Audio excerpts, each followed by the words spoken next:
Welcome! In today's quick tutorial, I'll show you step by step how to delete your Discord status in just a few seconds. Whether you've been using a custom message or an emoji status, this updated method works perfectly on the latest version of the Discord app. So let's get right into it.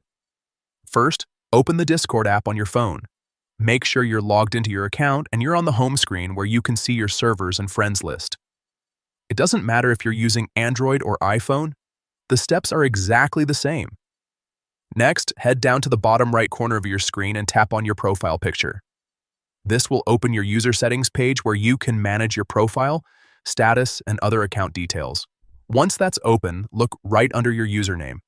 You'll see your current status, maybe it says online, idle, or even a custom message you added earlier.